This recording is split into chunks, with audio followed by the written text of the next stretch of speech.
예, 민주당 한정혜입니다. 저기 서울시 행정 2부시장 김병아 부시장께 네. 예, 그 서울시가 가지고 있는 서울시 모델 노사정 협의회 이게 굉장히 좋은 거라고 앞에 우리 존경하는 이완영 의원님께서도 말씀을 하셨는데요. 어쨌든 노조법이 개정이 되고 복수노조가 성립이 된 상태에서는 공공부문이 선도적으로 이 복수노조를 만들어 복수노조가 된 그 의미를 살릴 필요가 있습니다. 그래서 가능하면은 서울시 모델에 그 해당되는 서울시 산하의 공공노조가 다 참여할 수 있게 해주시고요. 또 하나는 그 아까 얘기가 되었었던 뭐 업무상 질병이나 산재로 돌아가신 분들의 자녀를 채용하는 이런 경우 같은 경우에 도시철도공사는 작년에 노조 합의로 오히려 그 삭제를 한 사례도 있습니다.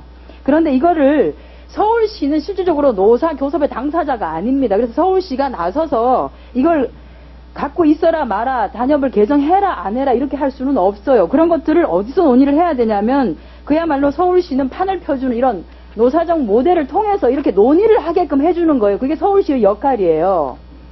그렇게 안 하시고 서울시가 직접적으로 개입하시면 과거 2008년에 노동부가 산업인력공단이 노사가 체결한 정년 연장권이 있습니다. 60세로 정년 연장하겠다고 했는데 그 다음에 정년이 돌아왔던 2010년에 정년 연장을 해줘야 되는데 이사회에서 노동부가 들어가서 그걸 안 해준 사례가 있습니다. 노동부가 개입을 했죠. 직접적으로 단협에. 이 단협 인정하지 못한다.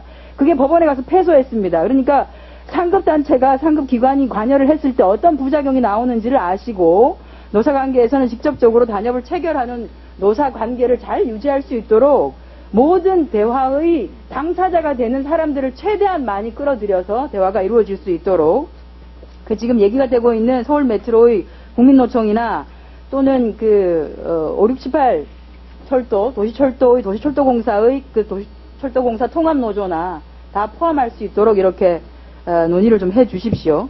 이렇게 부탁을 좀 드려도 되겠죠? 네, 의원님 말씀, 예, 그 해당 그 네, 부서에 제대로 전하겠습니다. 전달을 좀 잘 예. 해주십시오. 예.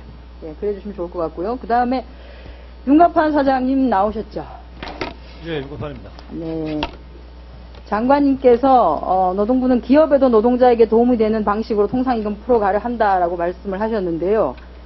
통상임금 들어가기 전에 지난 8월 26일 현대자동차 파업과 관련해서 노동부 장관께서 기자간담회에서 현대차 노조의 파업에 대해서 우려를 표명한 적이 있으십니다. 장관께서 이렇게 우려를 표명하는 것이 실질적으로 노사 합의 타결에 좀 도움이 되시던가요?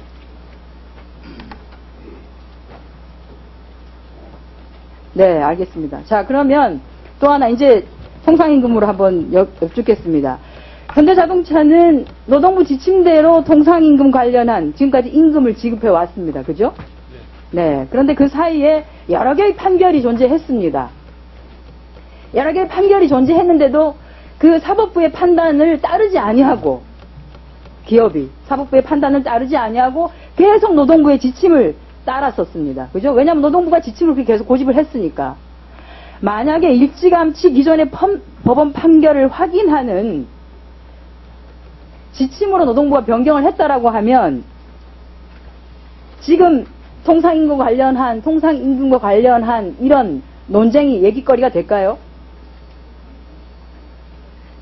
그 지점은 제가 당장 판단을 못하겠습니다. 그러면 지금 예를 들어서 대법원 판결이 노동부 지침이 아니라 기존의 법원의 판결들을 확인하는 내용으로 최종적으로 확인이 되면 현대자동차가 추가적으로 지급할 비용이 어느 정도 됩니까?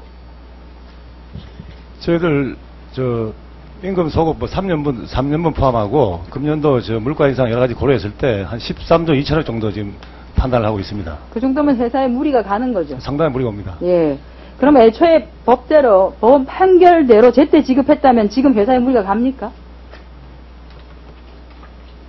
그 점 결국은 사법부 판단이 아닌 노동부 지침대로 따랐다가 회사가 어려움에 처한 것이죠. 지금 저희가 아는 기업인들 얘기를 들어보면 노동부를 소송하고 싶다라고 하는 심정을 토로하시는 분이 많습니다.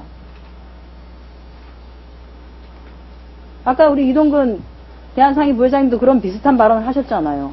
지침대로 따랐는데 지금 뭐냐? 이거 아닙니까? 사업을 하시는 분들 입장에서 보면은 사법부 판단이지만 노동부가 더 가깝지 않습니까? 그럼 노동부의 지침에 따를 수밖에 없습니다.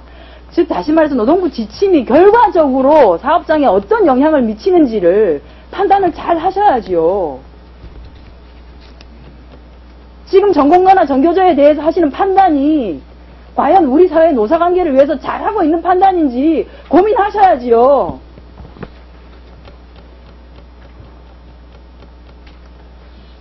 좀 노동행정 펼쳐나가시는데 이렇게 지침이 법을 위반해서 일어나는 사례가 있지 않도록 제대로 고민해서 좀 해주시기를 부탁드리겠습니다.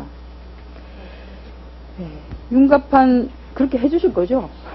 뭐 지침이 법을 위반하는 방식으로 계속 가시겠다고 지금 답변을 안 하시는 건 아니죠? 저에게 답변을 요구하지 네. 않으셔가지고 했습니다. 아니 장관님께 말씀드린 겁니다. 지침과 법이 따로 가서는 안 되겠죠. 그래서 이번에 이제 통사임금 계기로 해서 또 대법원 판례도 나오고 그러면은 그런 서로 엇갈리는 부분에 대해서 많이 해소가 될 거로 생각을 합니다. 자, 그러면 윤갑한 사장님께는 불법 파견은 어느 쪽의 얘기를 들은 겁니까? 노동부는 아니에요. 노동부는 불법 파견이라 그랬어요. 대법원도 불법 파견이라 그랬어요. 어디에 얘기를 들은 겁니까? 검찰만 믿고 있는 겁니까? 자, 검찰은 작년부터 이거 조사한다는데 아직도 조사 중인가요? 저희들 노동부 조사에 성실히 임하고 있습니다. 임하고 있고, 불법 파견 관련 건은 최병승 씨 판결 때문에 그 판결 관련해서 저희 회사 정규직 직원으로 채용을 했습니다.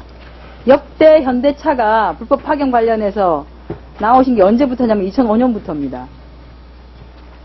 2005년부터 현대차 사장, 현대차 전무, 현대차 부사장, 현대차 부회장 다 나오셨는데 해결이 안 됐습니다.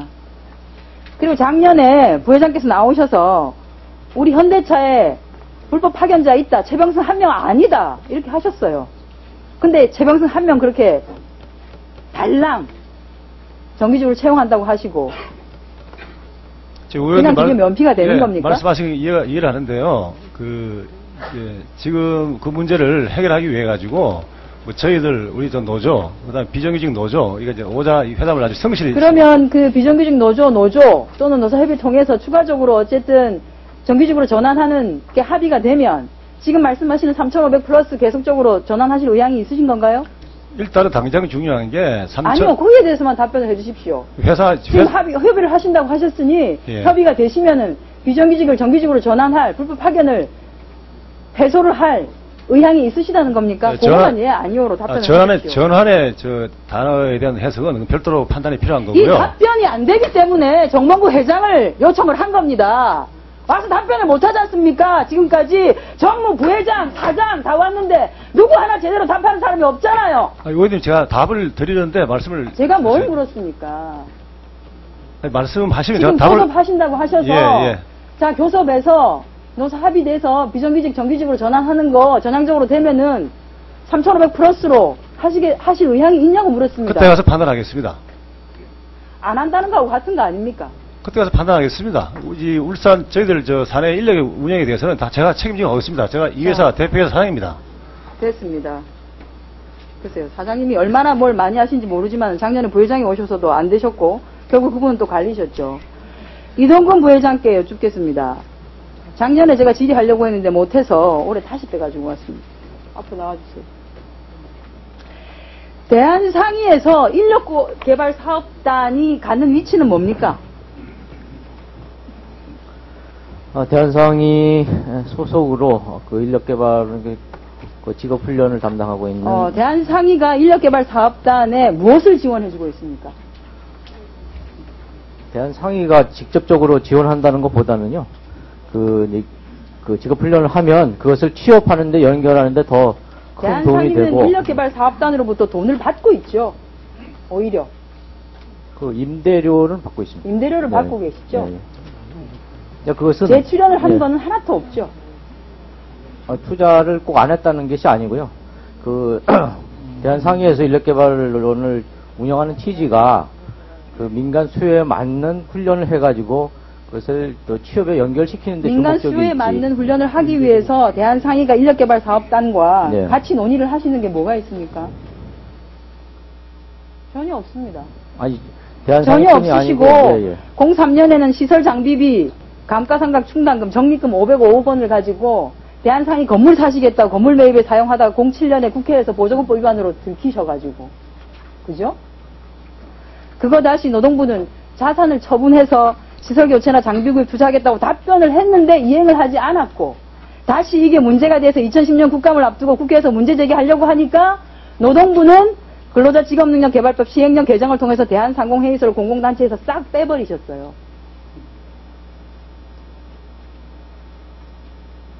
이게 처음에 인력공단의 직업훈련원이었던 공공의 자산이었던 겁니다.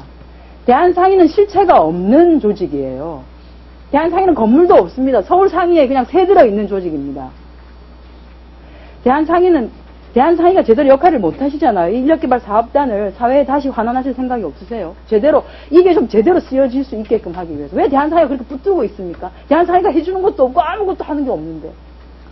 대한상이하고 인력개발원은 별도의 회계이기 때문에 인력개발원에 대해서 인력개발원에서 만약 이익이 남더라도 대한상이로 갖고 올 수가 없습니다. 그러면 좋습니다. 네. 그러면 대한상이 인력개발사업단 운영 관련해서 시설 투자를 하겠다는 계획이라든지 전반적인 인력개발원과 관련해서 예.